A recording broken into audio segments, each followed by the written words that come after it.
Welcome everyone. Today we have another new episode, and I think it's already World Talent Economy Forums. Our audience know about Professor Donalds, and we have our another friends, both of them from USA.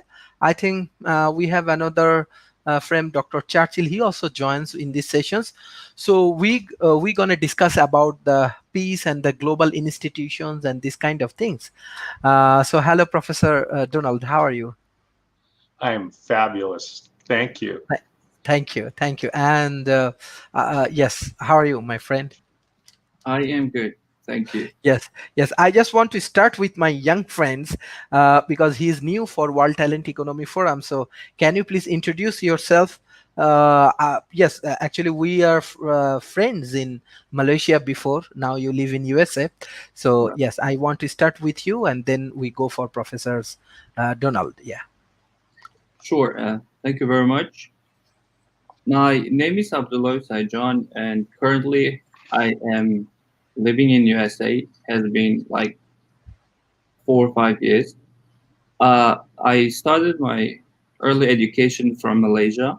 I did my bachelor's degree in Malaysia, and then I further continued in Russia. I did my master's degree, and I'm about to graduate from University in US in international relations from my executive master's. Thank you. Professor Donald, do you want to share some presentations or anything with our audience today regarding the institutions and peace and this kind of things, or you want to discuss with us about the institutional point of view?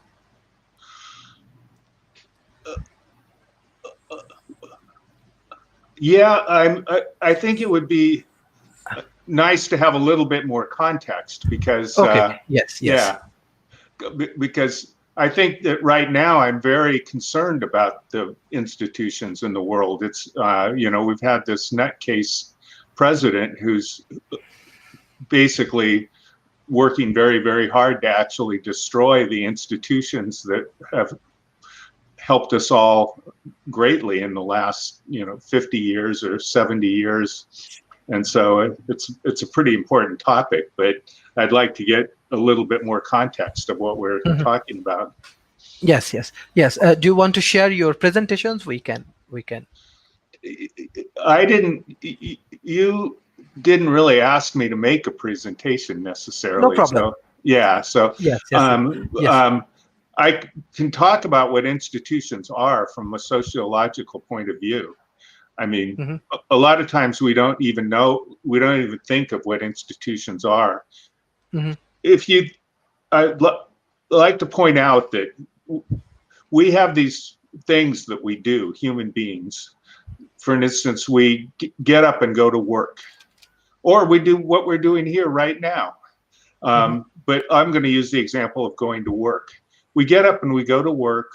We get in our cars or take the bus, whatever, walk, go to our office, walk into the particular office desk that we're assigned. We do stuff all day. We know what to do. Everybody knows what we're supposed to do. I mean, we talk a little bit about it. We say, oh, yeah, no, we have to do this on this project, or, we found this bug in the software or whatever like that. We do those things. How is it that we do that?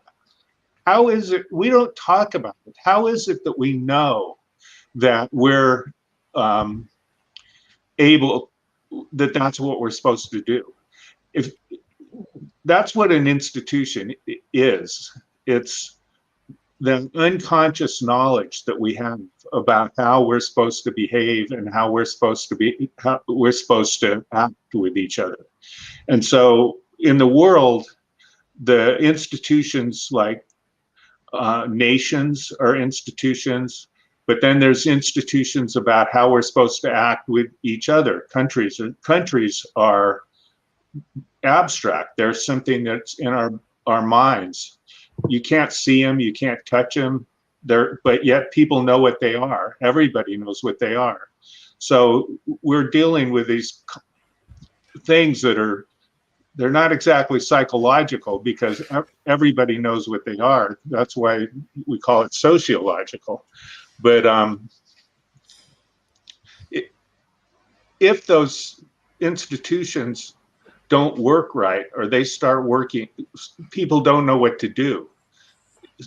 You know what to do unconsciously, and if that gets messed up, so you do what you're supposed to do, and then unconsciously you're winding up doing something else, and it doesn't work because the institutions have been messed up, then society falls apart. I mean, it's a big thing, and I see that's starting to happen all over the world right now, and it's pretty scary. But that's my thought. Thank you. Abdullah, like you have experience both in Russia, even in Asia Pacific, as well as now you are in USA. Can you share some of your views about the institutions? What you find the difference between Russia, even in Asia Pacific, now in USA? Yes. Thank you. In fact, it's a very interesting question. What I have noticed is every continent,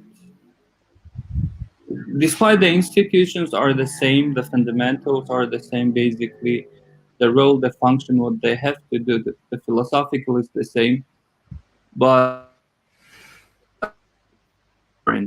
different, and how they accept the the daily issues based on, let's say, Russia, US, or Asia Pacific, Malaysia. It's I believe it's different, despite the philosophy of the institution is the same. So again, it all depends on the people working within institutions, I believe. Thank you. Thank you. Sir, I just want to know that you are, after the elections, what is the impact in USA? Especially, we saw that now USA a little bit of dividations. Someone supporting Donald Trump, some of the people's also supporting the upcoming presidents. Many things happening right now with the elections and the election procedures. Previously, we do not have that kind of experience. Even example, I am from different country, but I grow up myself as a open-minded, and we also have very good influence with the US culture, US economy, even though we are live in Asia Pacific. So how do you want to explain the present situations, especially what the real institutional situations right now in USA? Do you think the US election procedure has any kind of system error, or it's all right? It's cultural issues, the new cultural issues USA has to adopt right now. It's a very scary kind of a situation because Donald Trump is kind of thrives on chaos and making and wrecking institutions. And the people that he support, that support him, his cult, as it were, are also interested in destroying the institutions. So they hate the U.S. government. Some of them because they're still resentful because of the Civil War. They don't like, and so if he does things that help hurt the government, then that's great. So his whole thing about the voter fraud and all this kind of stuff, there's been no instances at all of voter fraud, or maybe there's been half a dozen across the country, but microscopic amounts of voter fraud. But he keeps yelling and yelling and yelling that no, I was not. Biden wasn't really elected. I was the one that was elected because of all this voter fraud. And then the institution itself is the voting. It's democracy. It's the institution that we have of agreeing together that we're going to basically, decide by a majority who gets to be our president, who gets to be our congressman, and we agree to that. If we're in the minority, well, that's the institution, and he's trying to destroy that institution, and he's making some progress at it, which is scary because it affects the whole world. Other leaders say to themselves, oh, well, if he can do it, we can do it. And there are some pretty bad leaders out there. Maybe not as many that are worse than Trump, but a lot of them. Yes, yes, yes. Thank you, sir. Beside that, I want to know, like, example, our audience, they want to know more about procedure of peacekeeping missions and how we can think about like global peace even in the pandemic situations. We have a lot of trouble, but still, let's say in Asia Pacific, we are observing like ASEAN, China, Japan, Australia, New Zealand, they are developing new economicals relationship, and hopefully it's actually more than one fourth of the economy. I think 29th of the global economy, 29% of the global economy. So in that situations, like, what will be the global economical aspect in the futures? What your observation, what do you want to say, even though at present USA, I want to say maybe after 20th of January maybe we can understand what's going on in the USA, or what will be the real situations. We can hope for the best. Yeah. I think that the USA kind of screwed up, and they should have been part of the TPP, the Trans-Pacific Partnership, which is Yes. basically what you're talking about. They formed it without the USA in it, which was, Mhm. I think, really stupid, because I think that the Asia Pacific region is growing and I think it's robust, and there are some countries that are very democratic, Japan and Singapore, and Singapore's got its own way of being, but it's a safe country, and people are basically free, and you can go right down the line. New Zealand, Australia, all those countries are all growing and power and economically great. So I think that the United States kind of shot itself in the foot in this particular case, which is an expression. It's an idiom that your audience may not all know, but it's visualize yourself taking your gun, and instead of shooting your enemy, you shoot yourself in the foot. And that's what the United States has been doing to itself because of this isolation. And of course, the partnership becomes an institution, and then and so that's what Trump has been doing, is he's been trying to destroy every institution that he can. And I don't see how people can really trust the United States again, because Biden is a big improvement, but how do you know that the next president isn't going to be another Trump? What can we do? I mean, it's scary. Mhm. Yes, yes. Thank you, thank you, Abdullah. I want to know that there is a questions about. I think you are engaged with academia and this relationship, global relationship. Araf Mehraj, his question is that please tell about future of international relations in academic base. So can you share few of your experience? Then I go for Professor Donald. Yeah. Sure. Uh, what I have noticed, the international relations, it's very very wide, and and still it needs a lot of research. The field of international relations, and basically most of the parts which is applied in international relations at this time is everything from most of the things are from the history, which we have to do more research, and we have to get more updates on it. So we have to work on to with the current issues, the current world issues, and despite we do have to go back to the history and relate the diplomacy and IR with the history, but still I think we have to work and improve a lot with our current issues, and we have to do a lot of research on this. Hmm. Professor Donald, like as you are engaged with academia long times, and this is the actually from the, even though we are actually discussing more on the institutionals, and it's definitely the government institute, and yes, peacekeeping missions and other things we're going to discuss today. Beside that, what do you want to share about this international relation based on academic relationships, how it works, or in present situations how we create integrations with the industrial relationship and academic relationship?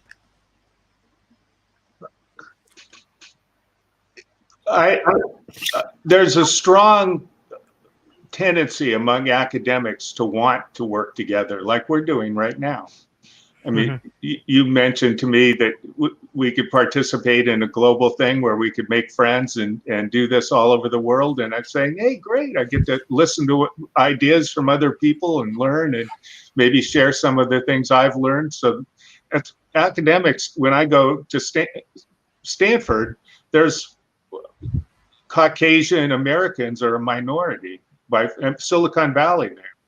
I mean, so me, like a white American guy, a white guy like me, I'm a minority in Silicon Valley. There's about a third.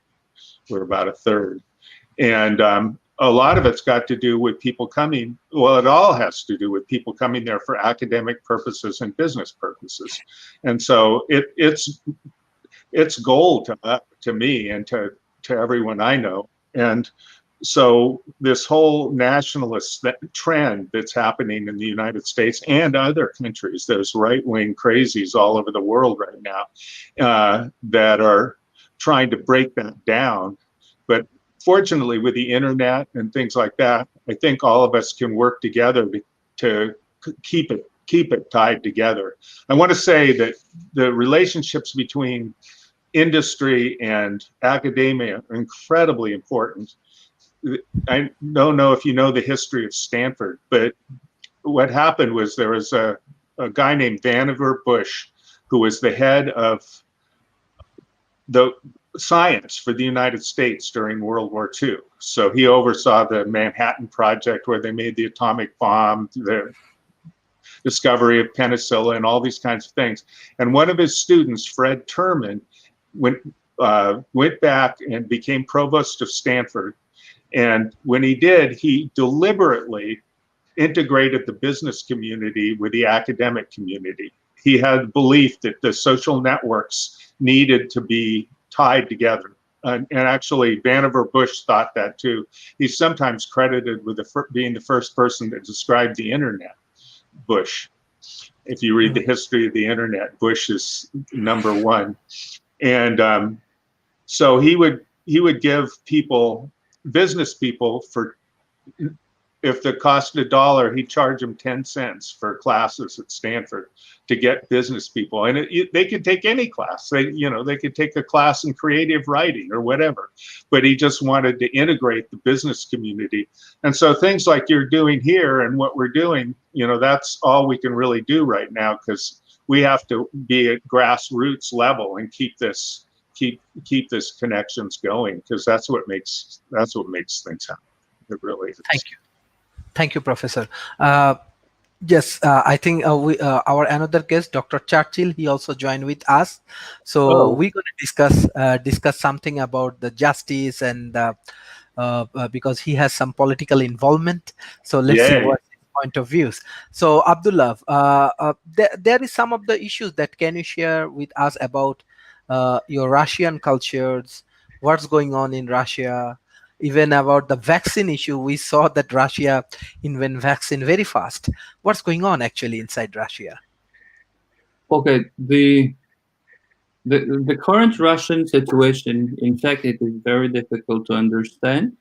Despite I haven't been to Russia for the last 2 years, but still I do follow up. I read the news, and honestly speaking, I do not really rely on the sources which is provided by the Russian media or the internet, the journals.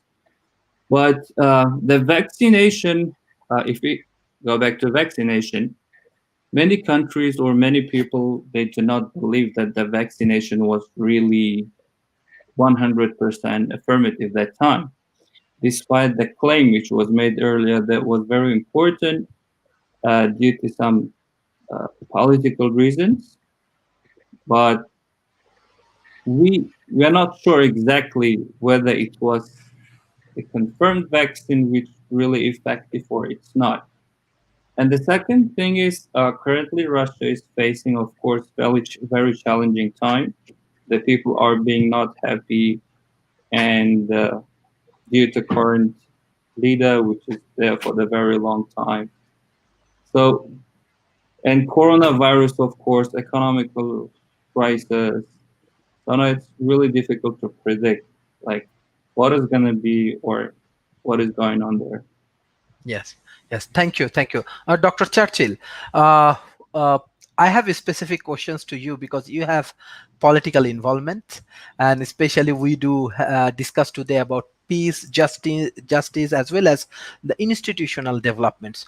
What your point of views about peace and justice, as well as the institutional development right now, especially if you discuss about U.S. context and some other country? Yes. Can you unmute yourself? Good morning, good evening, as is the case in your place, in your part of the world, and very pleased to see you again. And the rest of you, as I assume I am on Pacific Standard Time. I believe Dr. Steiny might be the same in California. Early. And early indeed in the day, still dark in Seattle, where I am now. The sky has not opened up quite yet. And sunbreak is expected to be in about half an hour, if not more. But nonetheless, what I say, when we are in the darkest part of the night, it is actually the time that precedes the morning.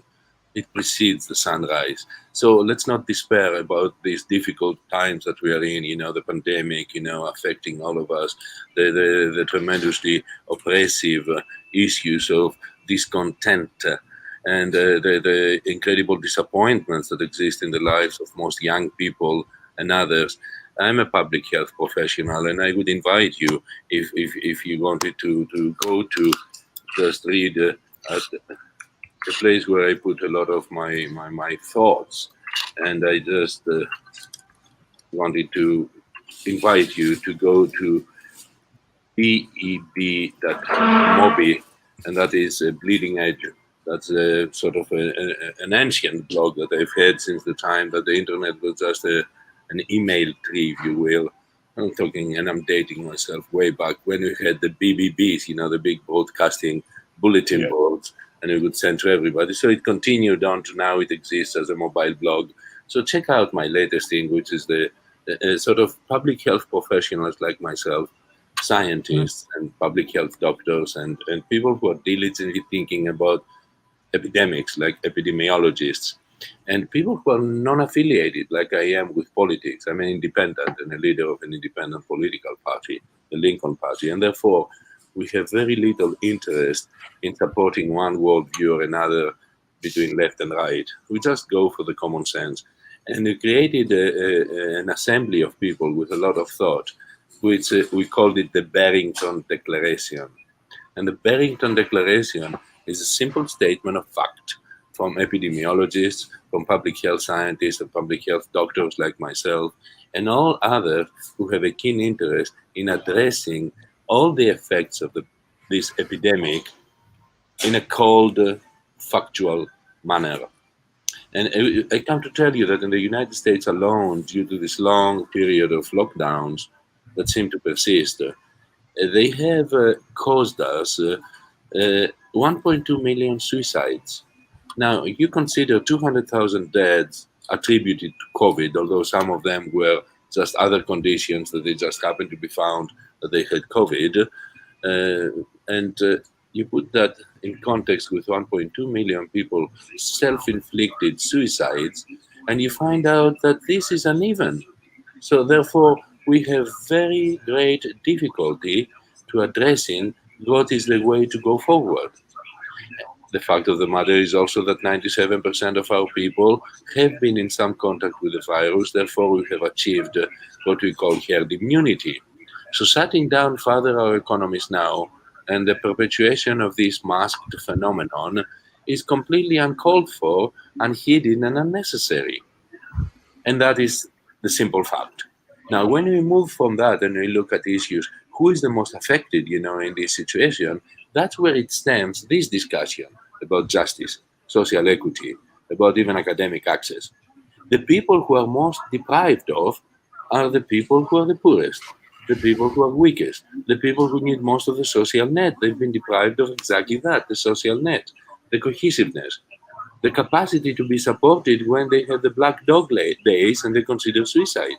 All of that is effaced because you place these people out of society. because society intentionally is set down, and it allows the wealthiest to be keyed in and locked up in their own compounds and the beautiful big houses, well fenced in and safe and secure, and getting delivery from Amazon, 10 times a day for all their food, for all their drink, for what the necessary is. And yet at the same time, you have another society in America which is full of homelessness, which is full of people, who are just living on the margins of society, barely surviving, and where disease is rife because it's not just COVID, it's everything else. We experience in these homeless encampments, cases of typhoid and cases of tremendous malignant diseases that we thought did not exist before. We even seen polio in Washington State, making a resurgence. So I am deeply concerned that by over focusing on somewhat protecting the very wealthy and some of them very fragile and old, that they have all kinds of conditions from a disease that has created panic, and it can only affect maybe 0.02% of the population in a negative way, and we are destroying the remaining probably 90+% of the population who is on the margins of society now, including the middle class. The middle class people are threatened. They go up and they show up in the food lines in America. In a rich city like Seattle, they go to the food bank. These are people who drive, the Volvo station wagons with the family dogs and 3 children and a white picket fence home. And then they cannot make ends meet. And they have to get same in the line like everybody else in the food bank to obtain the staples in order to provide a meal for the children. So I am quite confident in telling you that the way it's handled by all governments of the developed world, and in most cases of the developing world, is perpetuating the myth that the poor have to suffer in order to uplift, the rich again. The wealthy people like Bezos and Bill Gates and all these other people who propagate these things, they have increased their wealth by many billions of dollars in this pandemic.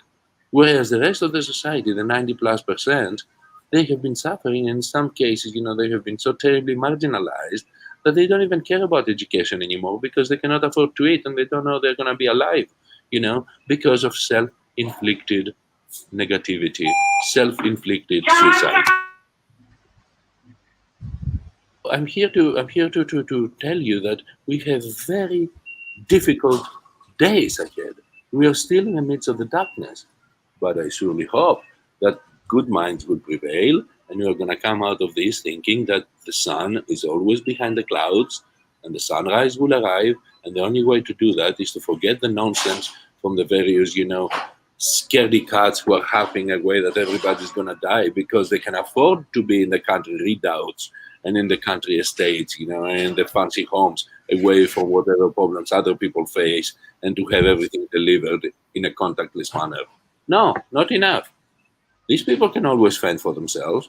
Bill Gates has his own securities to protect him, but let other ordinary people to be protected. And that means the economy has to be opened fully. The people have to get rid of this nonsense about, all these masks and unmasks and all these debates about shutting down and social distancing. Enough is enough. The horse has bolted. Why do you keep, bolting closed the doors of the stable? I don't understand. We have herd immunity today globally. Let's get it to our head. Everything else we do is to serve the totalitarian tendencies of the certain class of wealthy, fairly somewhat, obsessive people about only their own well-being and completely careless about everybody else. That is injustice, and that has to change, and it has to change imminently. Thank you. Thank you. Professor Donald, so what do you want to add about these healthcare systems and present situations? What Dr. Churchill tried to analyze present conditions. Besides that, I want to... Yes. My wife is a family practice nurse practitioner, which is sort of like a doctor. She prescribes drugs and treats people and sees people who are sick, and basically she's almost like a general practitioner doctor in her role, and she serves underserved community. What she serves is she works for an organization that provides healthcare to mostly Latino farm workers. And so that's her clients. And so I get to understand what's going on with COVID in that community. And I get to understand what's happening for them and for their lives and what happens when they get COVID. And if you get COVID, you get pretty, a lot of people, they don't die, but they get pretty darn sick for weeks or months. And it kind of takes them out of commission. So whether or not you whatever you say about it, they're out of commission because whatever reason they're out of commission. They're out of commission. I mean, if somebody tells them to wear a mask, masks are scientifically, I can give you articles from Nature and Lancet, many of the top journals that show that masks do indeed prevent this, lower the spread, and they're harmless. I mean, everyone around where I live wears masks, and we have a very low rate of COVID in California. It's difficult for people that work at restaurants and service people. It's really, really hard. Fortunately, in the United States or in California, we have a system where people have to isolate for a couple of weeks. We can get them money to do that so that they can actually have a living while they're doing that, so that they don't go broke. It is really hard. It's hard on them if they get sick. It's hard on them if they try and prevent themselves from getting sick. But believe me, they get sick and they die, and they do it at all ages. And it's nowhere close to herd immunity. Herd immunity would have to be something like 80% of the people. Sir, let's speak. Your wife is a nurse, and you have nothing to do with medical science. I'm a public health. I read Nature and Lancet, and I'm sure you also listen to CNN and MSNBC. I don't listen and everything to CNN. else. Well, obviously you are parroting exactly what these people are saying. And Dr. Fauci, God bless you. You know, if you are not aware that we have herd immunity, you are out of the loop. So I apologize for being so forthright and direct to you. But sir, you should stop piping in about medical matters. You're an idiot. If you are not You're a dangerous idiot. Calling people names is an ad hominem attack, and you're not even a scientist. You started yelling at me, but you're a dangerous person, and well, I think what you're thank doing you very much. That's the whole point. Dr. Churchill, thank you. Please give time to Professor Donald. Give time to explain his point of view. We will listen your point of view. No problem. Yes, okay. Professor Donald. Yes, of course. And I hear the point of view, but I don't want to hear CNN being repeated. Okay. We are intelligent people, for God's sake. No problem. First off, I don't own a television. I never watch CNN. I have no idea what they say. I read. I've never had a television in my whole adult life, and so I never watch television news. I have no idea what they say. Okay. Second, I do read the Journal of the American Medical Association. I do read Lancet. I do read all of the top medical journals, and I have for many years. So while I'm not a public health expert, I filter what I read through high quality, peer-reviewed sources. And the high quality peer-reviewed sources. Read the Barrington Declaration of the greatest assembly of public health doctors. And when you read it, maybe you'll come around to seeing what I see. Dr. Churchill, yes, please. Yes, Professor Donald, please.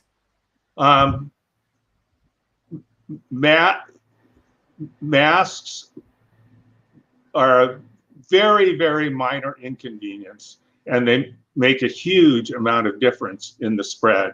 And if people wear masks, and in places where people do wear masks, like where I live, the rate of COVID is very low. And so, and in places where right now in the Midwest in the United States, and the hospitals are so full that they're having to bring people to other states. And the other states' hospitals are so full now that if you get some sort of a emergency where you have to go to the ICU, there aren't any beds. I mean, the hospitals are overflowing, and it's growing exponentially, because that's what math would tell you it would do, and it is. And people are getting sick, and even children are dying. It's not it's Here goes Chicken Little. The sky is caving in. I'm sorry, sunrise is coming up, sir. You are pessimistic. I think you should consult a mental health professional imminently, lest you commit suicide like 1.2 million Americans. you just made that number up. You made that number up. Do you have any? The number is readily available. Dr. Churchill, please give time to Donald Trump. We respect each other. We have to understand each other. It's not a debating place. It's actually intellectual discussion place. Yes, we respect each other. Yes. Okay. Professor Donald, please continue. I hear this whole thing about personal liberty and say, oh, I can't, I'm losing my freedom. I am not interested in personal liberty. I'm only interested in suicides, not in personal liberty. This has never come to me. I'm an independent. I've got nothing to do with your politics.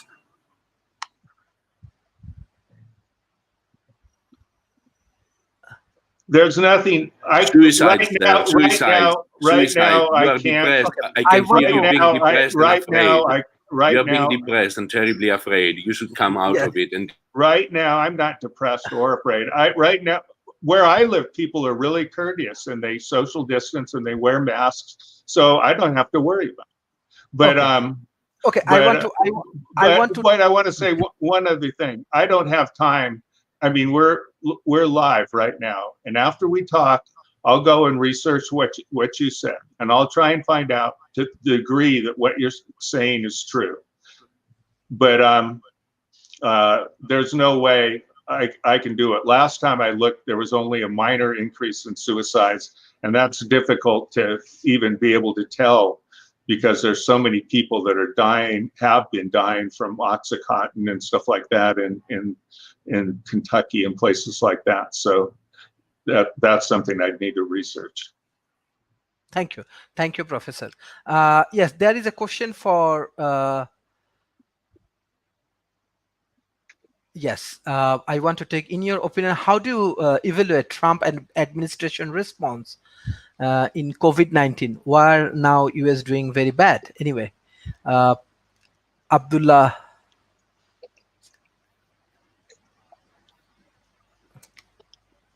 Can you unmute yourself? Yeah. There was a kind of cut off. I couldn't clearly hear you. There was some. Yes, here is the question. You can read and you can give the answer. Right. Okay. In regards to COVID-19, I have been listening to both professors, and I do respect their opinion. I don't have anything against or anything about it, but my personal opinion is the COVID is there, and it's a fact. It's a scientific fact, and like 100,000 people are dying. Like within the US itself, it's 200,000 plus. And I know personally the guys, not only in US, in any other part of the world, they were young. Some of them were above 50. They got COVID, they recovered. Some of them, they died. It is there. Of course, like we have to make a balance. We cannot go excessive or extreme about something, about security, or about like the concern about the COVID. Like in the beginning, it started when, for example, in Russia, if you go back to Russia, the lockdown was so strong and it was so taken so seriously that you couldn't simply go to shop or just do your basic needs for daily life. If you are outside walking and if you don't have any exact reason, like you're going straight to shop with your hand sanitizer, mask, get bread and come back, you could be detained, you could be taken to police. We have seen lots of videos on YouTube. Of course, like YouTube is very provocative. Some videos might be provocative, but still, like it was there. Originally, I'm from Tajikistan, and we have like 100,000 people living in Russia, and we were in contact with them. So you cannot go that much obsessed about it. You cannot be too much, lockdown everything. But still, you must have social distancing. You have to follow it. It's very important. It's not just for COVID, but any flu any disease, you can get it through the direct contact and be stopped. Or you have to wear your face mask. It's very little inconvenient, but it can save lives. And yeah, you have to do the balance. So when it comes to Donald Trump's administration and most of the supporters, and currently, especially, I'm living in DC. Yesterday, we had some demonstration going on. The Donald Trump supporters, I have noticed, like I was in DC, I was just observing, looking around. They really ignore the social distancing. They don't wear like any face mask, and it's very dangerous. So that was one of the main reasons not taking seriousness into consideration by Donald Trump administration in the early beginning was one of the main reasons we have like 200,000 plus deaths now. And according to some prediction this winter, it's supposed to be, if I'm not mistaken, like 3 to 400,000 another. And the final point is doing all this social distancing, wearing a face mask, and do the hand sanitizing thing, and taking it into seriousness is not going to stop the COVID or prevent it, but at least it can decrease the number of infections, the number of deaths per day. So this is the best we can do, and this is what Donald Trump had to do in the beginning, or at least they have to take into consideration now before President Joe Biden comes. Still, we have like 2 months there, and 2 months is a lot of time. They have to take into consideration and take all these serious actions to try to prevent from getting new cases for every day. Thank you. Dr. Churchill, I want to take two questions from audience. And Dr. Donald, both of you can give answer. Mohammed Shumon, his question is, hello sir, is there any authentic relationship between justice and law? And Muhammad Shahinul Islam, his question is that, hello sir, what is the link between socio-technical imaginaries and energy justice? Which one you want to answer, Dr. Churchill? I think I would take the first one, obviously, simply about the classic relationship between justice and the law. So in the United States, where I live and where I have most of my lifetime experiences, I must say that there is a certain reverential aspect towards the law as it comes down from natural law, humanistic law, the ancient English unwritten constitution, and the American written constitution, of course, the Declaration of Independence, and of course, the articles that followed. And in all that, we made our local facility to be a society that respects the rule of law. And therefore, as a consequence, we happen to have the most successful experiment in democracy in the world today, into which, government by the people, for the people, and from the people, is still alive and well. And in that respect, we could not have done any of that without the rule of law. So there is justice. It's not easy to attain. Lady Justice is purportedly blind, since the ancient Greeks depicted her as a blind woman with the scales, and then the Romans, and we depict her that way today too. But because she's blind, she doesn't get around too fast, but she does get there.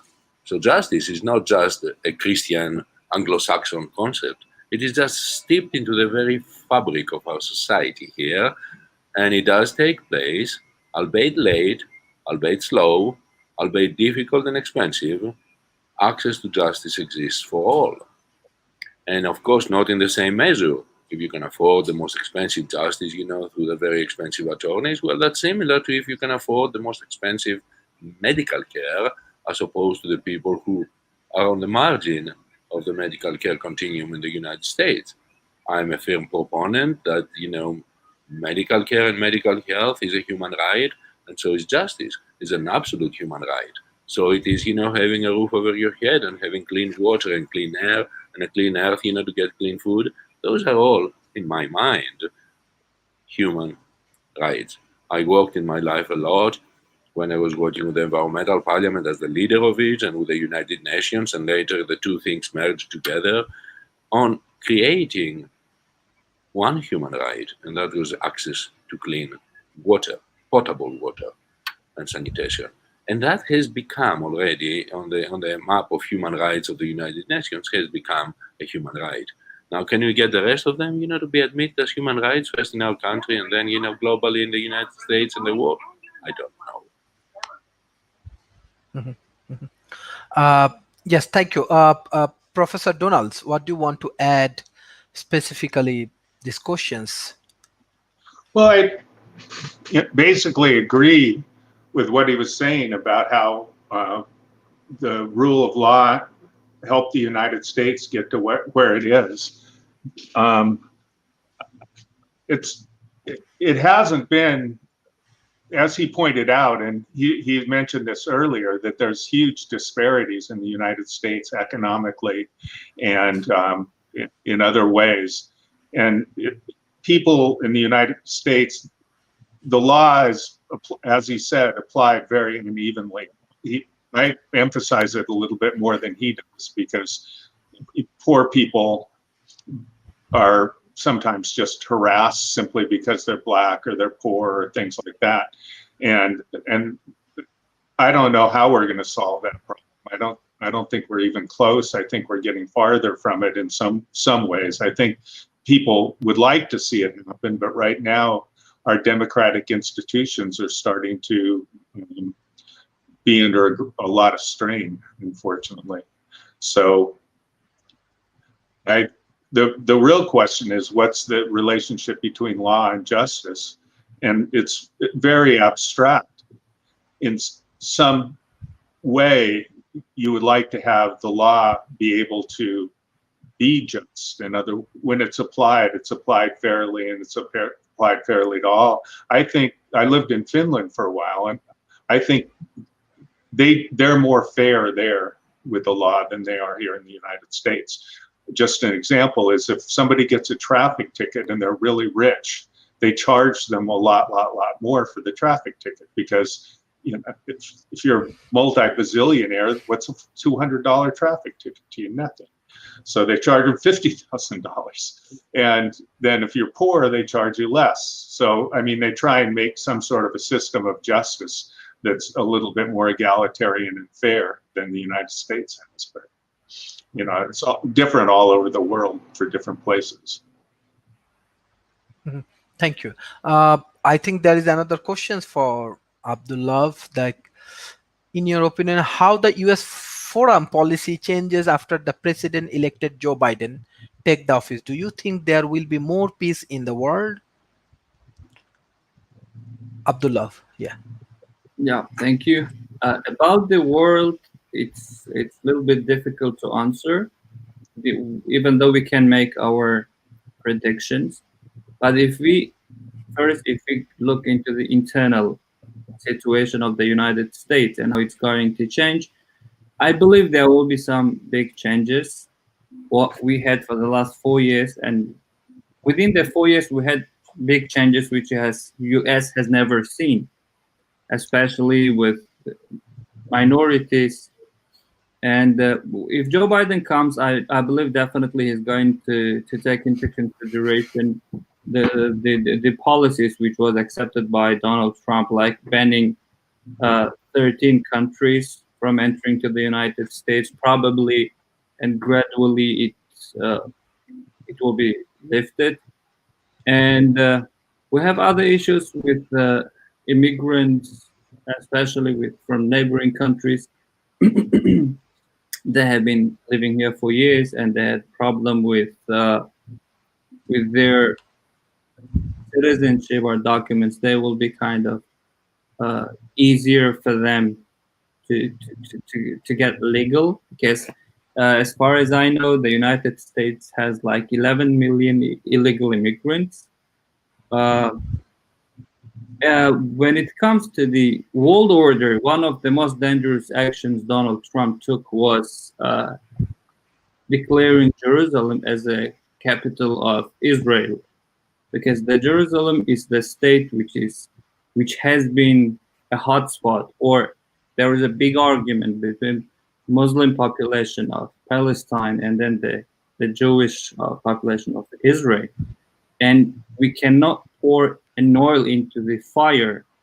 The action was exactly like pouring an oil into the fire, declaring Jerusalem as a capital. These kind of actions was very dangerous, and it causes wars and civil wars, sometimes ideological or religious war. Hopefully, I believe that with the Joe Biden, he's more liberal, he's more experienced, he has been in Senate, in politics for decades. I believe this kind of mistakes will not happen, and he tries to improve current problems what we have in Syria, especially, or in some of the countries in the Middle East. And we are looking forward to that future with the Joe Biden. Thank you. Dr. Churchill and Professor Donald, I want to take two more questions. Hosnera, her question is that how will help and ensure the poor has access to justice as the equal gender with equal rights and respect in the society? And these things that Mr. Shahrukh, his question is that how important are constitutional institution perceptions about the universe and justice in understanding human relationship? Dr. Churchill. Now I'll take these as both of them as a complementary to each other questions. Yes. They are interlinked, no question about that. In my humble opinion, I think justice, and I am a big proponent of social justice. I do believe that the best method to attain a state of just society is education. So we need better access to education that includes the means of access to justice for the young people, for the communities of color, for the people who are most targeted by the police, for the ones who are young, and unable to defend their rights because they belong in a socioeconomic situation that is under the standard, or because their alternative lifestyle, or because the color of their skin or the color of their language. It does not matter. By educating the very people who are affected the most by justice is how we give them the tools in order to combat injustice. So my approach is that we are never going to have, a capacity to give a free lawyer to everybody, to defend their rights, but we will have to make everybody a little bit legalistically minded through the educational system that we have. Same way that we teach home economics, why not teach, access to justice to all the young people who go to school, starting at the level of high school or even before. So that has a two-fair effect. It's not just teaching people on how to go through the court system as a pro pair or as a pro se, representing themselves, but it also teaches the young people to understand the concept of justice so they will never be unjust towards others in any position in society they reach, in any position in employment, career, or in their regular lives. So I think, this is my approach. Education, education, education with access to justice. Thank you. Professor Donalds, you are from educations. So what do you want to share about your views? Well, I really agree. I think we've fallen down a lot. The other question was about the influence of constitutional perception on our behavior, basically. And what he just said, it very much emphasizes that, because if we don't know what those rules are, if we don't know what don't know what our laws and justice are, if we don't know what we're trying to do and what those things are, we just learn from the people around us. And so whatever the particular local area we're in, whatever the concept of justice is, there is the justice that prevails. Somehow we need to be able to get everyone in the United States or any place to start understanding the concepts that we have, that we share. And that goes back to your original thing about institutions. I mean, if America winds up being totally separate countries, which it almost seems like it is now, because people are living in different universes where the reality to them is completely different, it's very dangerous. And having some sort of a common perception of what we are and what our laws are and what our rules are that's what we need. And the only way to it is education, just as he said, education, education, education. I agree 100%. Thank you. Mr. Abdullah, I think you have another question from audience. You can give this answer. Mr. Eric Lee, his question is that you mentioned Palestine problem. Do you think Joe Biden will help to bring peace in the Middle East and especially between Israel and Palestine? And one point I just want to add, I want to add that in a neutral point of view, maybe Donald Trump has lot of questions, lot of criticize, even he lose these elections. But I don't know, last 4 years, at least Middle East, I want to say there is nowhere last 4 years, right? Like no conflict of interest, little bit of things, but previously what we see, it's never happened last 4 years at least. These things I want to give some sort of credit to Donald Trump. I don't know what does the inside of the US cultures and other things. Yeah, Mr. Abdullah. Yeah. Okay. The question is about the peace, especially in Palestine. And I do not think in near future we're going to have a peace there, because this conflict was going on for 100 years, if not 1,000. But even if you look to the current situation, like let's say last 50 years, and you look to the map in the beginning, initially, what was the Israel and Palestine 50 years back, and compare the map now, how is the Israel and Palestine? And with this situation, what we're having, and of course, like the Donald Trump administration and United States does not see any illegal options of the Israeli government, but all the European countries and most of other countries, they condemned Israel for occupying Gaza and for building the houses in the Palestinian lands. With this situation, we're not going to have a peace unless if the Joe Biden comes with exact and precise decision to talk with the Israeli part and to explain them, okay, this is what you can do and this is what you cannot do. And the same thing with the Palestine. And both should be agreed on this. Once then they both agrees and all those injustice will be lifted, then probably we might have some peace. But at this point, I don't see any peace in Palestine.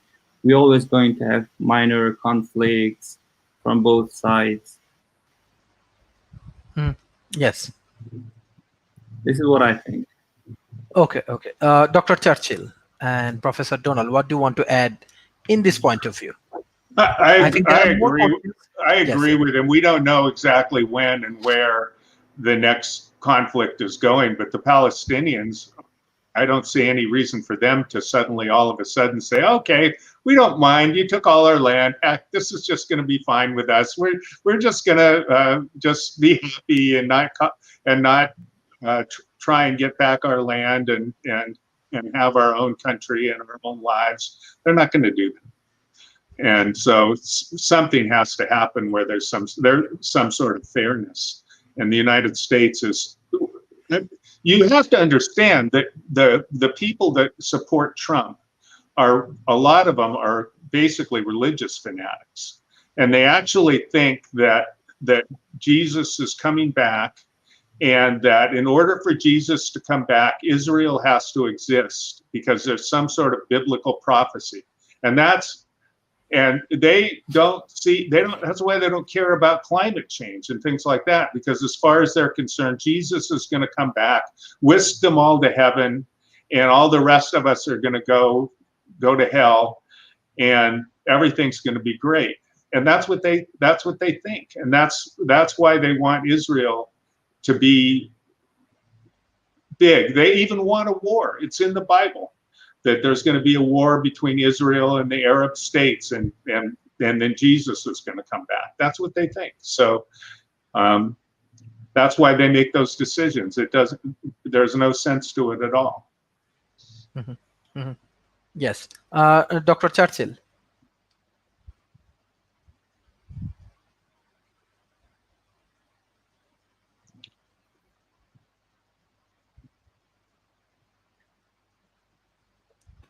Yes. Hi, I do find that in the long lane of history, this is very much an ongoing problem, an ongoing issue. And I think if you read, in the ancient books, about the Philistines and the Israelites, a few thousand years ago, it has not changed significantly, since those times. It's the ebb and flow of tides, of humanity. So whether the Israelites are 40 years in the desert, or the Philistines or the Palestinians are 50 years or 40 years in the desert, well, obviously we do recognize that they are both Semitic people, and they have to come to terms with that reality. Nobody hates each other more like cousins or even brothers. So I would not even imagine that this is an issue, an intractable issue that's going to be solved because of Biden or Donald Trump or anybody else in America. If it might get solved at some point, it will be at the local level through the local means. And there are a lot of initiatives who attempt to do just that. But I do not expect that we are going to see any light on making, a friendship and brotherhood between, this traditionally, the scapegoat of the Arab world, the Palestinians, that they are kept purposefully, in a distressed situation in order to have, an aggravating issue festering, so the other Arab states can continue, believing that they do the best they can for their brothers and sisters in Palestine. Well, at the same time, they're making deals and economic deals with Israel, and they're having, a free exchange of goods, services, and people. So I think there is a bit, of a physiognomy of betrayal here, betrayal of Arabs to Arabs mostly, because this vaunted Arab or Pan-Arab Union does not exist. 2 billion Arabic people, all Muslim, and they hate each other more because they're Sunnis or Shia or they're 100 or 200 different sects of Islam. And yet, the West is foolish enough to consider them as a unified front. They are no more unified than what the Palestinians and the Israelis are amongst themselves within the nation of Israel. So it's a bogus debate. I think it's a sideshow to the reality. We have bigger problems in the world than occupying too much mind, about this particular issue. Somebody building an extra house in the Golan Heights or something. Nah. Let's solve the big problems, and then those things will evaporate by themselves. So to the 2 billion Arab people who live in the Middle East and North Africa, I wish them good luck. To the Israeli people who are less than 10 million, I also wish them the best of luck. But I am not going to spend too much time in order to keep minding that problem when we are dealing with a pandemic and an epidemic of panic, in our own country. I am an American Churchill. I focus on what matters to me. And before I start thinking, my 2 bits about, this 3,000-year-old problem in a little corner of the world of Northern Africa, I would best, waste my time elsewhere.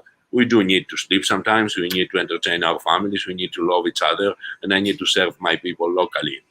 I will not be, like Trump, a highfalutin, shall I say, jackass, going around thinking he's going to solve the problems of Palestine and Israel when he cannot solve the problems of the United States. So I abstain from that. Thank you very much. Thank you. There are actually huge questions from audience. I have to take few of them. I give them chance. Hosna Arafetdos, her question is that what should we do to develop moral development of children in our society? And Muhammad Sohel Rana, his question is that, hello sir, what is the rational basis of the moral obligation of non-violence, non-cooperation with and resistance to justice? So, Professor Donald. There's 2 questions, right? So, yes. I'm not that knowledgeable about how to teach children necessarily morals.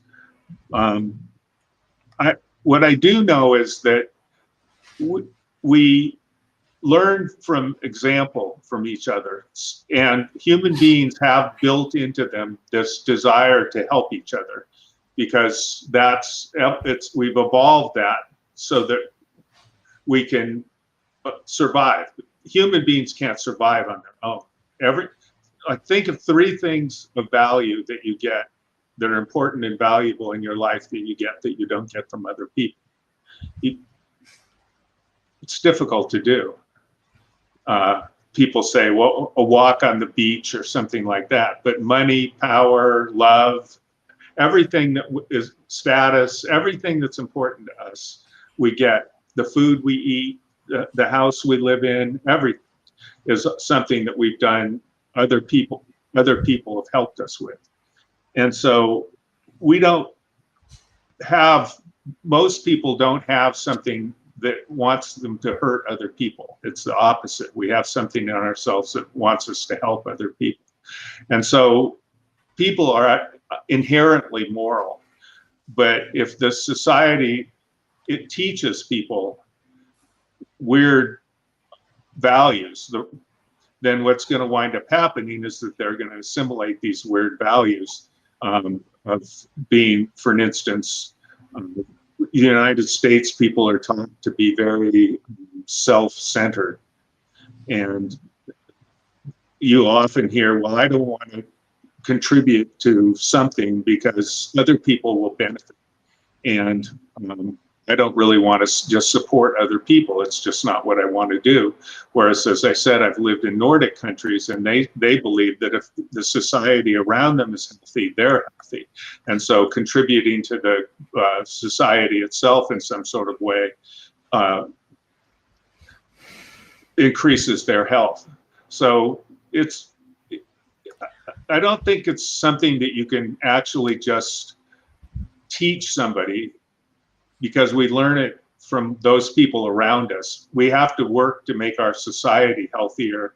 And as he said, education. If we really start to understand how people interact and learn from each other and how we develop our values, then we can work together to make an environment where people come out with the most useful values for us all, for both as an individual and as a society.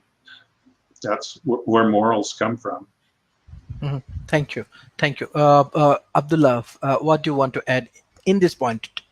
I think already we discussed about this Middle East issues, and we want to move forward. So there are more questions about Middle East issues from your audience, I think, but we want to move about these points. Yes. Abdullah, what do you want to add? Yes, can you unmute yourself, please?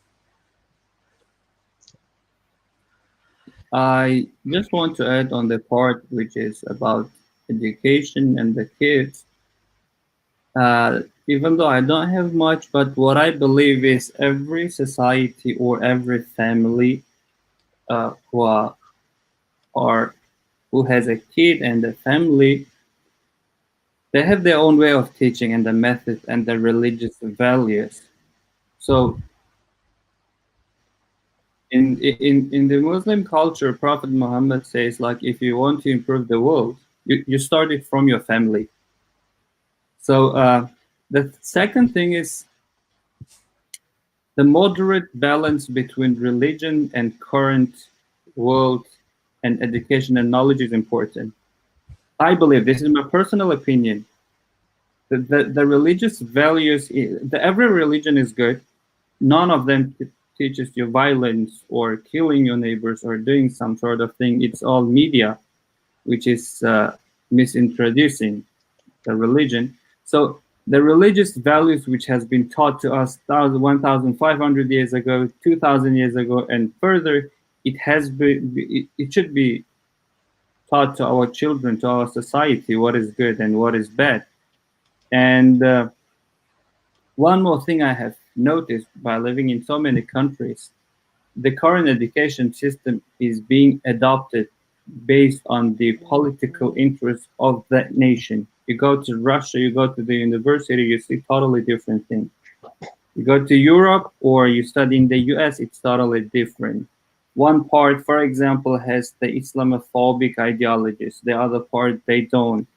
You go to a different country, they have like anti-Western ideologies. The barriers should be removed. At the end of the day, we all are human, and as the Professor Donald said, we have the instinct of good in us. So yeah, so we have to take care of our society in a very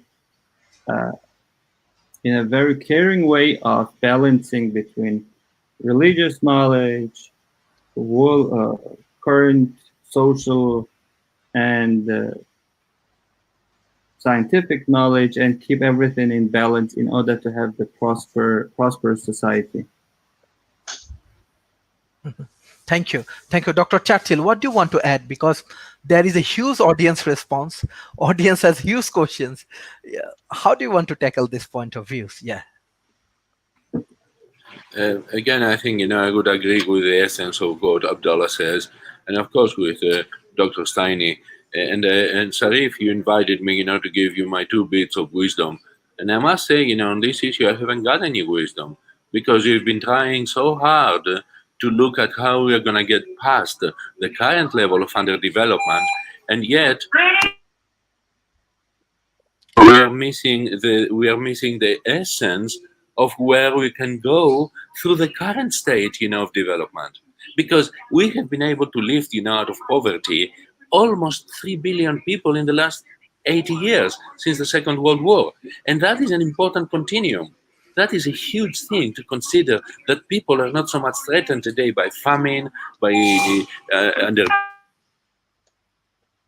underdevelopment, and by economic distress. So let's focus on the 2 billion people who are remaining on that dangerous shifting ground of food threat, social margin threat, of the difficulty, to being at the bottom of the pyramid and the poorest of the poor. These are the people that are going to uplift. And that's why I try to stay away from the conflicts that involve, mercenaries and merchant arms and tremendous conflicts of armies and whatnot. And I'm most interested on the compassion and the kindness that it takes to serve, the people at the bottom of the pyramid with a simple means. Access to medicine, ordinary life-saving medicine, for me is the most important thing. And of course, where is justice? Well, it's right in there. I have developed, through my 40 years of study and work, through my philanthropies against tuberculosis, which is still the #1 communicable disease killer, and it's called People's Health International, my organization, that we go in the refugee camps to try to give succor and support to the people that society has written off. Because if you get the extreme antibiotic-resistant tuberculosis, you're just as good as dead, because it has an attrition rate of 57%, higher than Ebola virus. So that is the real problem. So these people, they get nothing because they're considered, lost anyways, whether they're in the IDP camps, internally displaced people's camps in Iraq or Afghanistan or Syria or whatever, or whether they're, external refugees, they're still, having no access to any kind of medicine. So what did I do? I just developed a cocktail of old antibiotics and other medicines that have a certain efficacy still. And through that, we are able to address the needs of almost a quarter, maybe 30% of the people who are just as good as dead due to the tuberculosis. XDR tuberculosis is extreme antibiotic-resistant tuberculosis. And this strain of Bacillum has been mutating so fast that now we have MDR, TBR, and all this stuff. And that's a real killer. Because once it lodges into the lungs and becomes pneumonic tuberculosis, it kills 57% of the people, no questions asked. So that's what I'm interested in, and that is for me justice. Because if I can help these people who are forsaken by society, by medicine, both being marginalized as refugees, certainly economically unable to fend for the basic needs, and maybe some food is provided at the refugee camps and the IDP camps, but no medicine against TB. And the countries will not admit them forward because nobody wants to bring tuberculosis into the developing world. And that's why the TB belt is the global south. These are my people. This is what I care for. And this is where I perceive that justice is, because if I serve them, I know that I would be a far more effective leader, for the whole of humanity, instead of shorting my time, about dealing on issues of religion, whose religion is better, whose God has the biggest penis, or I don't know, whatever they call it, who is the smartest, who's the best looking, or, my God, I poo-poo all these concepts. I'm not at all interested in the religions of the people, because it's just brain software. They put it out from the desert, 3,000 or 2,000 years or 1,600 years, and it came to the minds of the people that this is God's words, they were written, and it's wonderful, it's a great story, it's opera, like our friend Campbell said, but it's not. You are disrespectful. The religion does not... Not disrespectful at all. I am a religious person as well, but I keep my religion private because it's such a thing, it's private. I'm not wearing it on my head, claiming I'm better than others. Nobody is better than others. There is 13,000 gods in existence today around the earth for the 7 billion people plus that we are. 13,000 gods, my friend. If you're so deluded to think that your religion is better than the others, I'm sorry Abdullah, for you. we will listen to you. With all due respect, first of all, he's hurting the feelings of 2 billion Muslims, 2.2 billion Christians. He's scolding the God. The question is not about the God. The point is not about the God, but what it teaches. For example, as a Muslim, I can tell you that it says like, if your neighbor is hungry and if you are full, you will be responsible on the day of judgment. If more doctors like you would have enough knowledge of the religion and the values which Christianity, Judaism, or Islam teaches, how to treat the society, not like yourself, the world would be a better place. But since your arrogance and selfishness considers himself to, I don't know, what do you consider yourself? But when you start calling 3-4 billion religious people and you start calling the gods all these names which you're using now, it's very illiterate and unprofessional. Thank you. I've been called worse already this morning, in the same forum. But what I must say is that what I simply said is that with 13,000 interpretations of God throughout the earth and for the 7 billion people, I have full respect for all of them. But I'm never going to say my God is better than yours. And I recognize the God in you and I respect him and I love him just as much as mine. Because they happen to have different names, that doesn't make them alien. I truly believe there's the highest God that has one name that we do not even know, and we should respect that. But I would not respect the particular audacity of someone who claims to say that their God is better than the others. This is my point. My point is to do compassionate work. I'm helping the people, but in my experience, all of the people that the People's Health International, my charity, supports throughout the world against tuberculosis, they are mostly Muslim. And I'm Christian, and I love them more than anybody else. But I tell you, the 2 billion, Muslim brothers, they never give any support to the Muslim refugees. I find my support from bodies around the Northern Europe and North America. I never find the medicine that I need to give to the people, and each treatment, by the way, for each one tuberculosis patient who is a Muslim refugee in those camps, it costs more than $27,000, and I have to find money to provide that. That's why I am a very poor man, because I've given all my billions away, and I never find that money from the rich Saudis.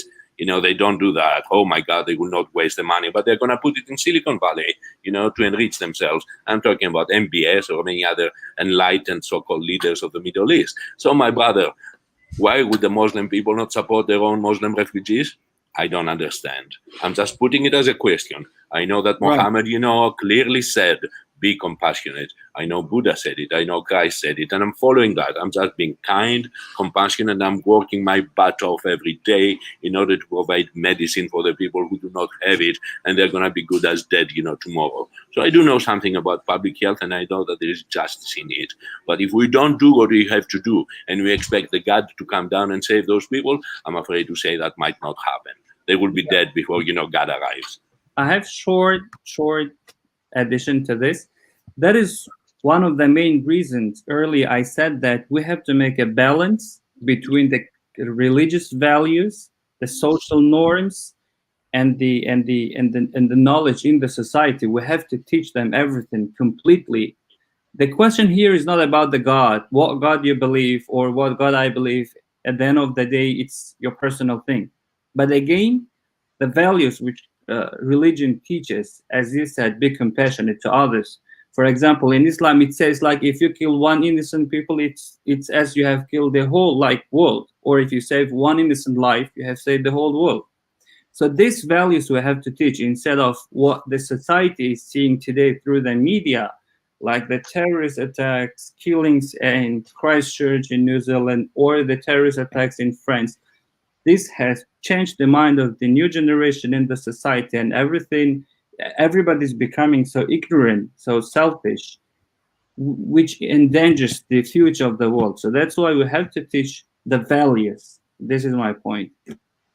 Thank you. Professor Donald, yes. Well, I agree. I kind of think that religions,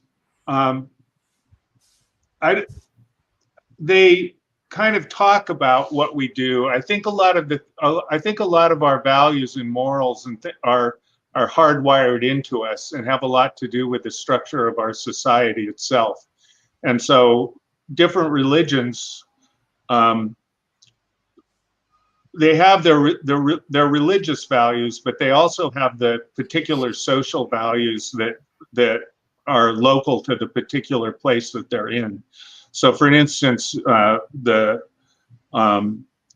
evangelistic Christians that support Donald Trump a lot are pretty much older white people in certain parts of the United States, or I mean, a very large, huge percentage of them are. And so they have their values from their social world that, you know, they haven't encountered people of different races and different cultures that much. So it scares them, and it's kind of, and then they put that, they use their religion to justify the particular attitudes that they have.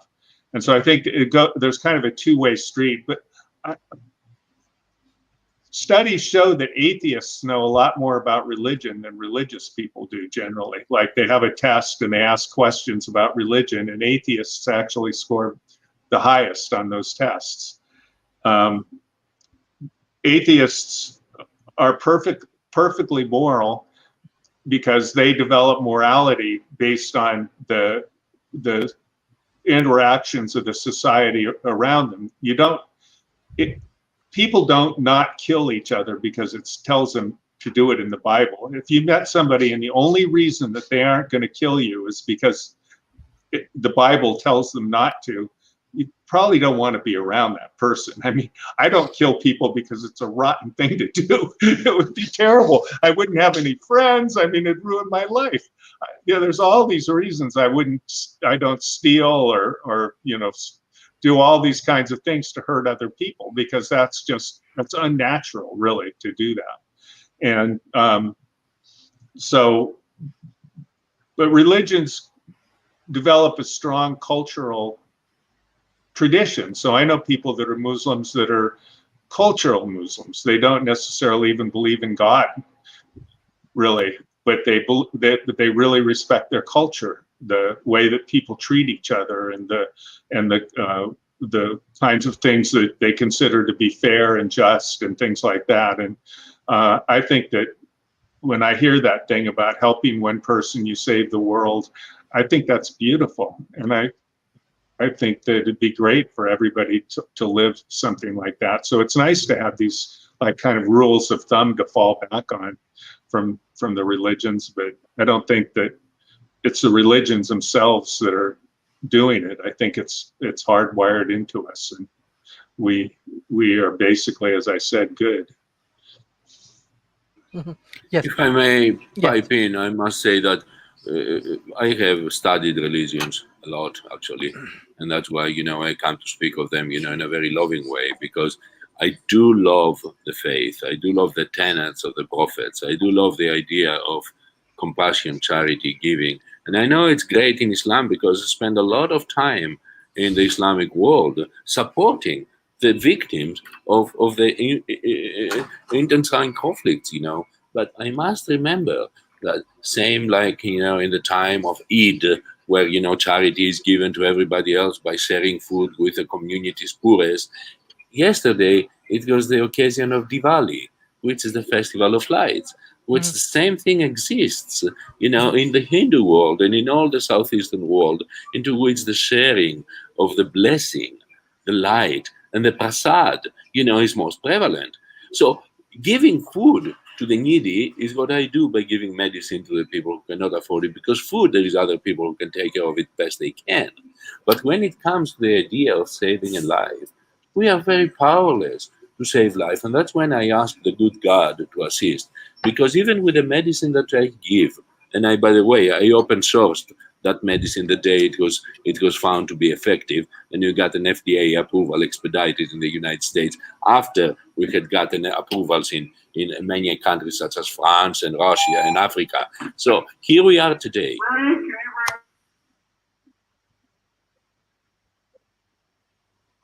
Dr. Chettle, can you unmute yourself?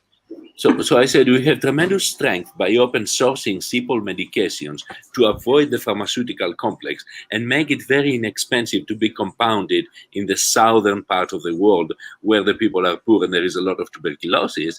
This is our way of saving many lives. But without the intercession of faith, the people of faith, whether the Red Crescent or the Red Cross or the Islamic Red or the Hindu Red, to support the delivery and the support of the medicine through the nurses, through the particular clinics in the refugee camps and in the poorest quarters, whether in Calcutta, in Mumbai, or whether out, in the death zones of Syria and Iraq or Afghanistan, we couldn't do it. So it takes the religious people who are steeped into their own faith that they want to help in order to administer this medicine to the people that most need it.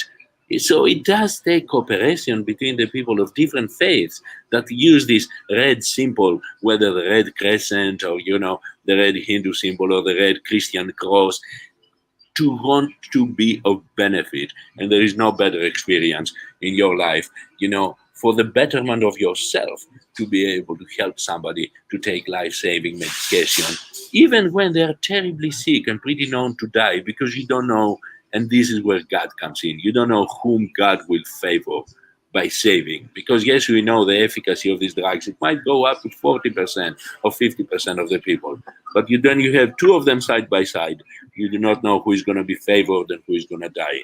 And in my experience, the dignity of life, leaving the body, the moment of death, I do find out that the people who have a strong faith, they do wonderfully well at that moment when the soul departs the mortal coil, and they go with dignity. The people who have no faith, they have a similar experience, and they die with dignity, but they get that moment of enlightenment, and they seem to be stunned, like the deer in front of your headlights, They kind of get into a very confusing state.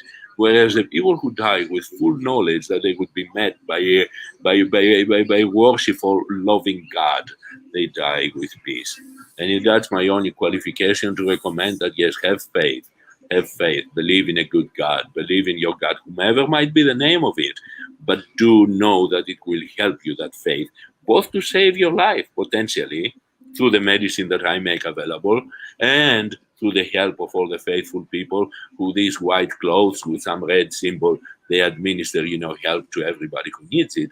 But most importantly, your faith might save your life in the transition from this world to whatever is after. Thank you. Thank you. Professor Donald, there is a more question from audience. I want to take few questions. Yes, Tahrina, how do small states contribute for peacekeeping? And another questions, Abiyaz Mustain, what kind of legal responsibility should the employers burden in case of gender discriminations? Well, very different questions. Yes, yes. So,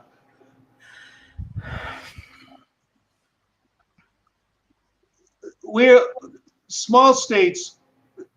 I keep looking toward the Nordic states. I think that, everyone, we work together, we set examples to each other.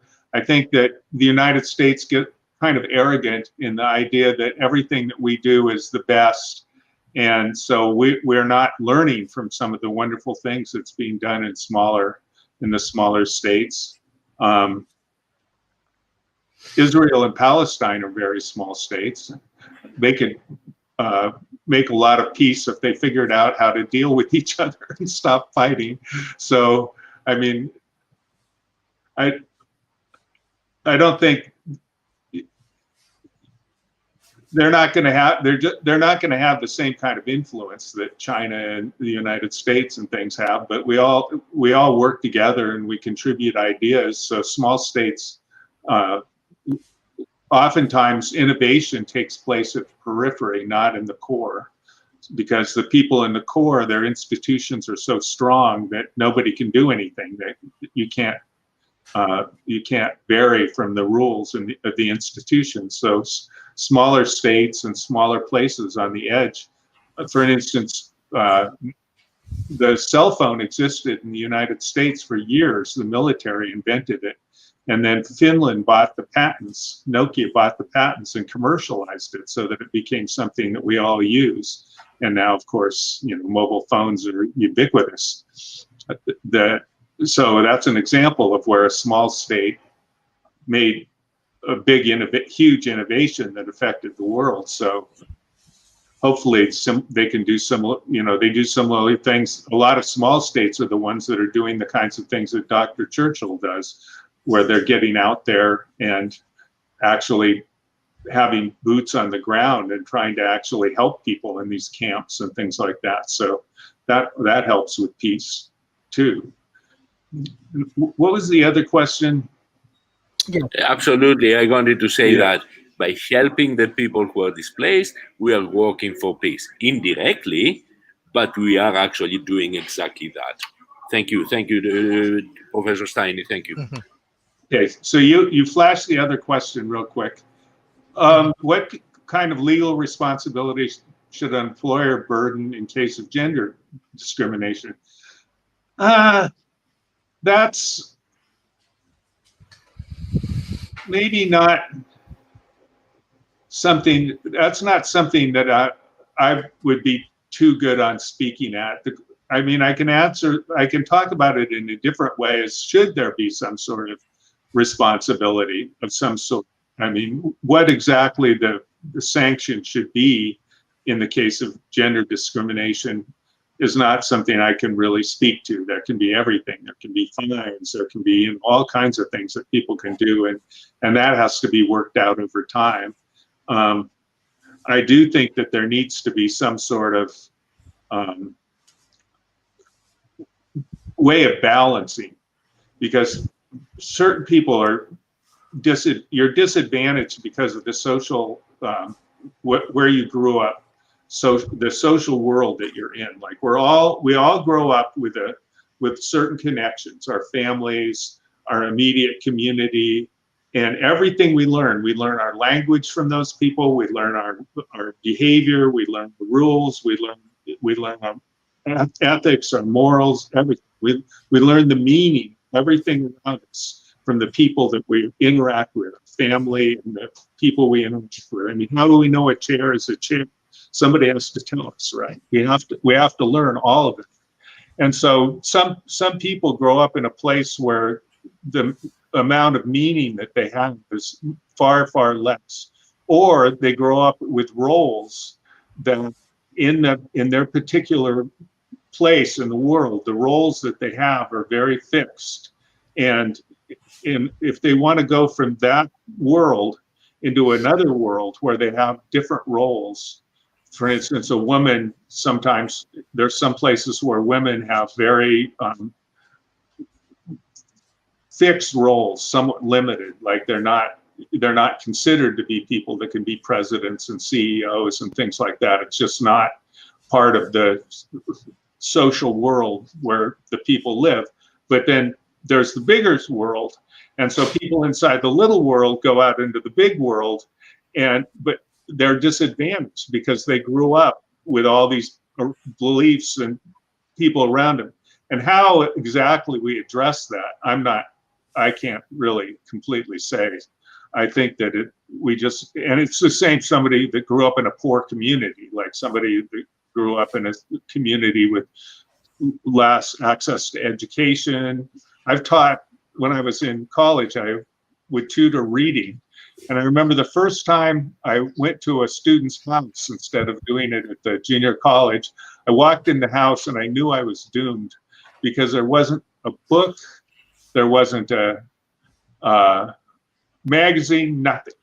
There was no reading material in the house at all, none. So the parents didn't read. And so the kid, and I grew up in a house with walls of books, and so we somehow, I don't know how to do it, but it is true that people do have, they just have different identities or realities that they grew up in, and they become, and if they go from that place to another place, they can be very disadvantaged. But if we want to have an egalitarian society, we have to figure out ways of having equal opportunity for everyone. And I've got to say, they do that in the Nordic countries. They're very good at doing that. But education is free. You can go to college for free. They encourage everybody to do it. They find out what you're really good at and what you like, and they have special colleges for everybody. And when you get your PhD, they're part of your program is what you're going to do work-wise with it, and how it fits into your life and your life plan. And so they think about it in those kinds of terms, and it's available to everybody. In the United States, that's not true. It's only available to wealthy people. Yes, thank you, Abdullah. But I just want to interject that Nordic countries, love them or hate them, don't matter. They're very small. But I would commend India for making the most tremendous advances in education and in access to legal justice, throughout the world with 1.5 billion people. So I highly salute India for having a tremendous advantage in this respect, in addition to the small sort of, exclusive and very wealthy Nordic countries. Thank you very much. India, the largest democracy in the world, must be remembered as being the beacon of hope. 1.5 billion people, beacon of hope. It's huge. Thank you. Yes, Abdullah. Yes. Okay, I would like to comment on the first question, which is the role of the small countries on peacekeeping. Most of the countries around the globe are the small countries. We do have some big countries like US, China, Russia, but most of them, and most of the places where the conflicts are occurring now is in a small countries. So the role of the small countries are very important in peacekeeping, and it should always be taken into consideration. Like, as we have the current situation in Azerbaijan and Armenia, or as Professor Donald said, Palestine and Israel, these are very two small states in the Middle East, but they have been in a conflict for decades, or current cases in Syria and many other small countries. So this is very important for the big countries to take into consideration, to include the small countries in making a decision of the region's fate. So their role is important, and by improving internally, they can stop the conflicts and maybe bring the peace in most of the part of the world. Thank you. Dr. Churchill, yes. I believe that in today's world, specifically the success of the peacekeeping missions that are made up of small countries is monumental in the blue helmets of the United Nations, simply because it's perceived that the small countries, they don't have a dog in the race, because the big countries, they're always through their complex, socio-political and economic influence, and especially military power, they have a special interest in every conflict zone in the world. So, and I'm talking only about, the big ones that that they have the largest militaries in the world. Today's contest being between the United States and China. I would never want to have peacekeepers on the ground between of those countries in a conflict like Armenia, in Nagorno-Karabakh, and Azerbaijan. So it's best to have small countries, whether it be Rwanda, who contributes a lot, or some other African country or some small European countries. I highly believe that this is the best, because they don't create the animosity on the ground for the people who are to be served and to maintain the peace. So I totally agree with Abdullah on that one, and I would support the idea that we should support even more the professional militaries of those small countries to develop peacekeeping missions outside of their borders. Because the small countries, they are only interested in defense. They don't have the reach to go offensively against other countries, but their little defense forces that they have, they are better trained because they are small, cohesive, and they can serve internationally far better because the people in the ground, they do not perceive them as a special interest and as a threat to their own sovereignty. So I totally agree with you. Thank you very much. Thank you. Thank you. Well, one of the last questions I want to take, and then I go for the concluding remarks. Araf Mehraz, in today's technological society, to what extent are users cooperating in case of data misuse? Yes, Professor Donald, yes. Well, when we use Google or Facebook or anything else we're using, in order for it to be a better experience, it needs to know stuff about us. Like if we're doing a search for a restaurant, it's useful that it knows where we are. So it doesn't start giving us the names of restaurants in far away cities. It gives us local cities. So we voluntarily, usually I voluntarily allow it to know where I am when I make the query. And that gets extended.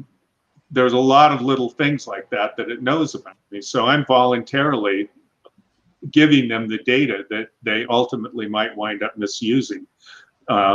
So we're all very much involved in giving them the data that's misused.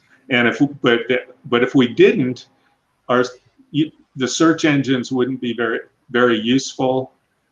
All of the stuff that we do wouldn't work very well.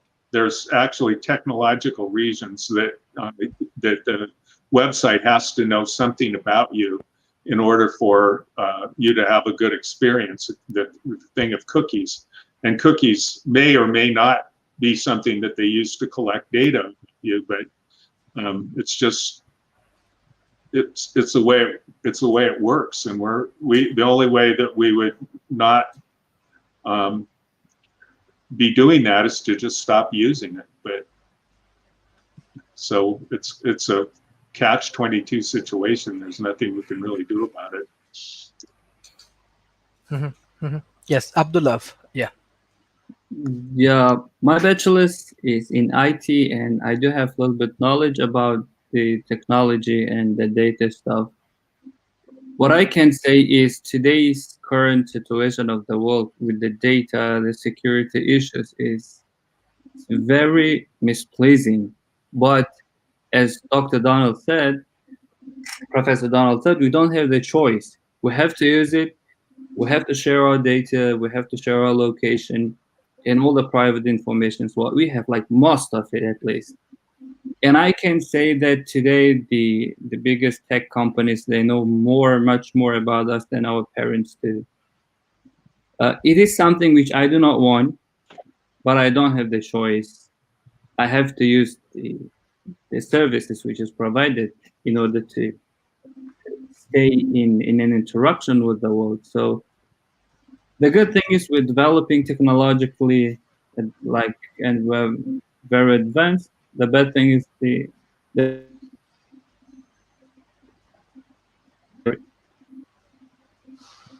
Okay, thank you, Dr. Churchill. Yes, thank you. Yes, I do see the disparity between our capacity to protect our lives and giving out so much, in terms of data. Oftentimes, we do not know where our private information collection agencies, if you will, masquerading as social media or masquerading as whatever else, can take our data. But we do live in a surveillance society, and we know that, there are nefarious actors there who either for commercial gain or for, purposes of just controlling and totalitarian thinking of the society's fabric, utilize the data collection mechanisms. So my position on this is privacy is sacrosanct if it can be afforded within the context of a just society. And I believe the Internet Frontier Foundation, if you will, these particular people who have established a set of rules that dictates how we can utilize data and protective manner for the citizenry, as well as for everyone who voluntarily shares, perhaps overshare, all they do, on the various social media, then that would be, a best way of handling it. But we are far, far, far from having any success in limiting the intrusive efforts by the marketeers and the people who surveil us all around us. I do not see that as a major problem today.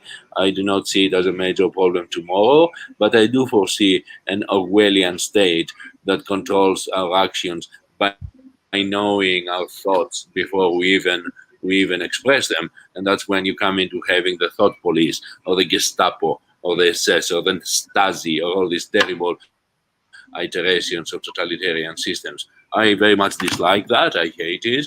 And I think we can stop it only by stopping the sliding of the sharing of our data without our permission. And sharing with nefarious actors, whether it be the CIA or the NSA or I don't know, whomever else, simply because they happen to have invested, from the get-go in Facebook and in Twitter and also other things, so they kind of feel like they own it. And justly so, because like Professor Steiny said, the military-industrial complex has given rise to the internet and to many other things like the cell phone technology that we take for granted and you use a lot, and they feel that they still own it, and therefore they have to listen to all of our conversations because that makes them feel more secure. And I disagree.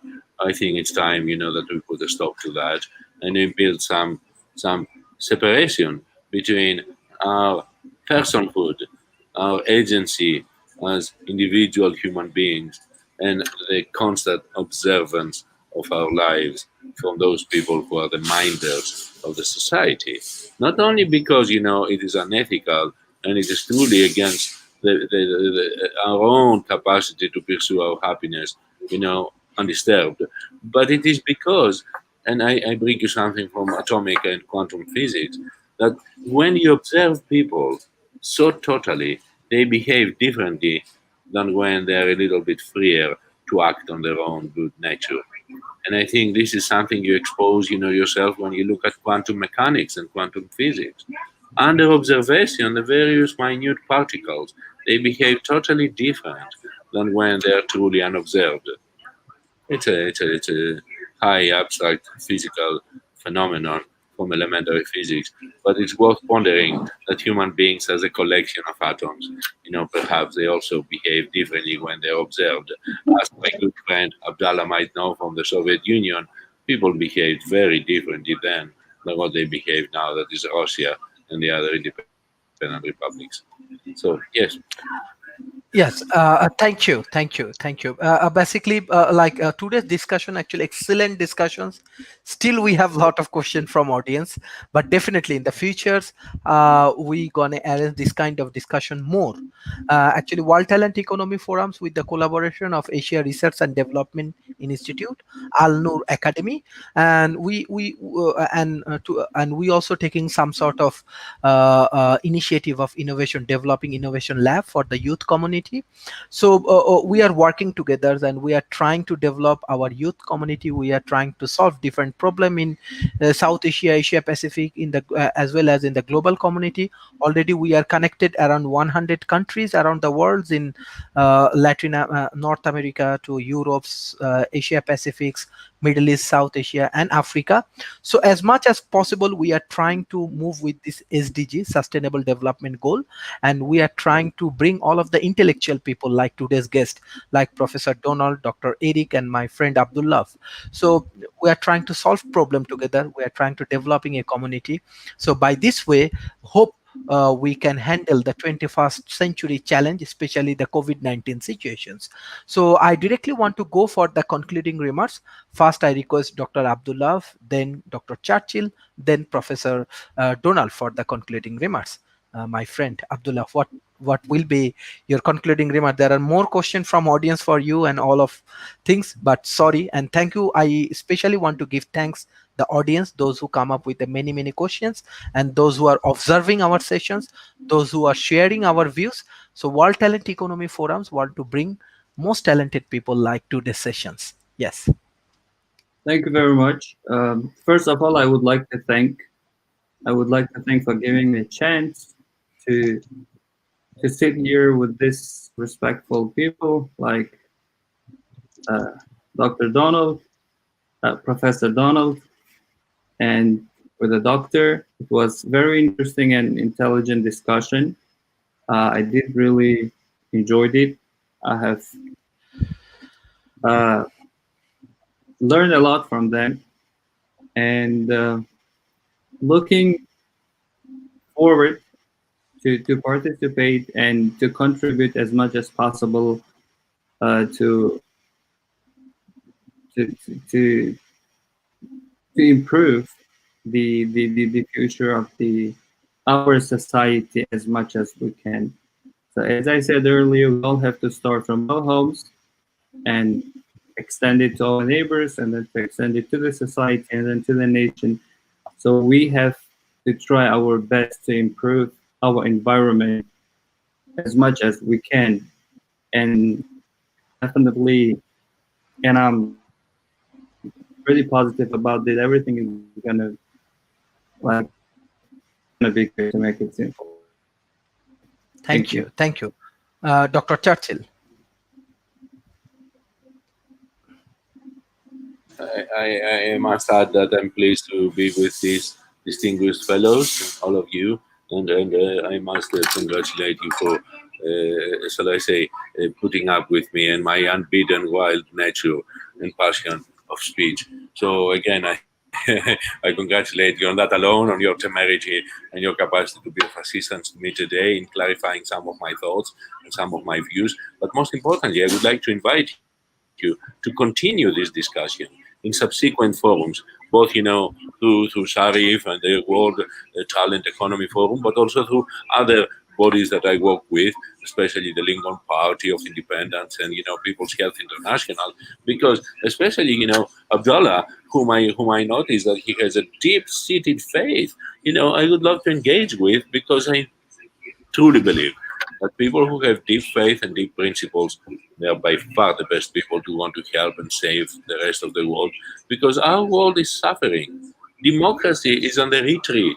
Totalitarianism is increasing. And, you can't have, peace, justice, medical support of our people without the basis of some democratic tenets. So for that, I say, God bless you. And I thank you for being with me today. And this morning, I am proud and honored to call you my new friends. Thank you, all of you. Thank you, And Dr. please, Churchill. Abdallah, supply your email on the comments so we can be in touch. Thank you, and God bless. Thank you. Thank you. Professor Donald. I also want to thank you for this opportunity. It was a wonderful meeting. Even though I apologize for getting a little hot with you, Dr. Churchill, but I think you enjoy stirring things up a bit. So I don't think it totally bothered you. I think you were probably a little happy that but I'm certainly glad to meet you. And most of what you said was very wise, and I really appreciated it. And I was really glad to meet you too. And your perspective as a knowledge of Russia and as a Muslim was so helpful. And I'm really glad to have your very, very clear thinking about some of the international issues and so on.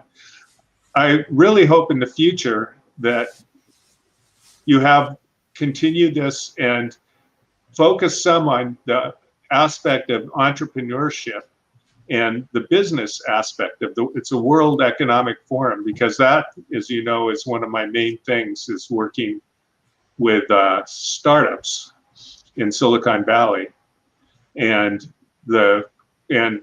globally, actually. And so I think that entrepreneurship is a way, I know it is a way that it empowers individuals. Like, for instance, encouraging microloans to women in Bangladesh actually very much improved the economy of Bangladesh. It was amazing. So having entrepreneurs and small business and things like that is something that really does help save the world. And it'll be fun talking about that in the future, because you are the World Economic Talent Forum. So anyway, thank you so much for the opportunity, and thanks to everybody who's out there for listening and all the wonderful questions that you asked.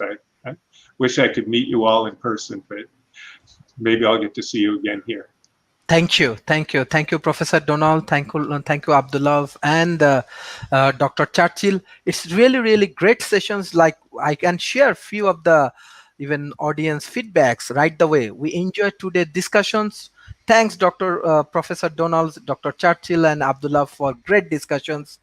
Hosna Rafedos, thanks dear all for today's great discussion. Abiyaz Mustain, Mohammad Sohel Rana, he support us a lot. Thanks dear all talented people for excellent discussion on peace and justice. I think today's audience really like today's discussions, and hopefully in the future we're going to do more intellectual discussions, events, summit and conference. So by this way we will learn, we can understand more, and we can solve different socials and economical problem around the world. Thank you for today's sessions. Thank you for your time and everything. Thank you. Very welcome. Thank you for having us. Thank you. Take care. Bye-bye. Bye-bye. Bye.